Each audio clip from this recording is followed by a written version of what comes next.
سلام، أهلا وسهلا فيكم في حلقة جديدة من عربي في البلاد.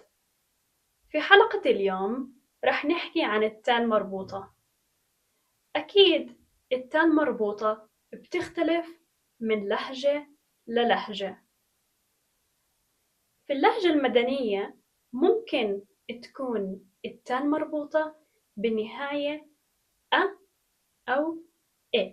شو يعني؟ يعني باللهجة المدنية بنحكي مدينة، يعني صوت التاء المربوطة إ. ممكن أحكي جامعة، يعني صوت تاء مربوطة أ.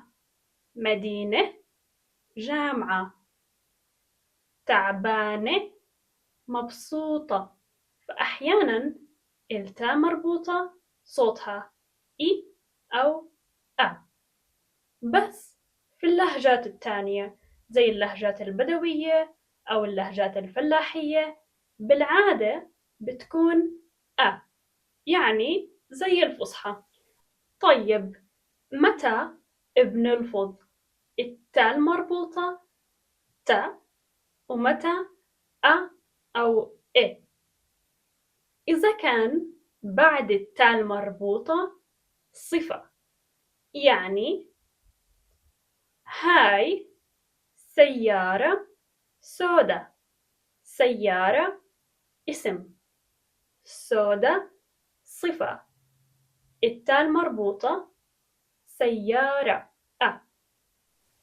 كمان مثال: عمان مدينة حلوة. مدينة اسم، حلوة صفة، يعني الصوت إ مش ت. بنلفظ التاء مربوطة ت لما يكون في اسم واسم، يعني القدس عاصمة فلسطين. عاصمة اسم، فلسطين اسم، عاصمة فلسطين.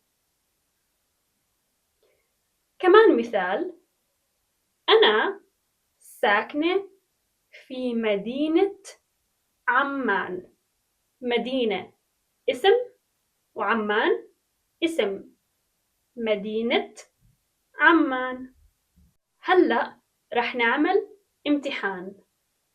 رح أكتب لكم جملة هون، وإنتو لازم تعرفوا بحكي هاي التاء المربوطة ت أو بلفظها أ أو إ. يلا، أول جملة هاي.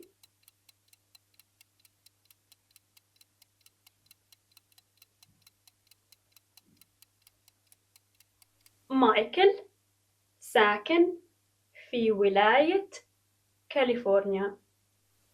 الجملة الثانية هاي.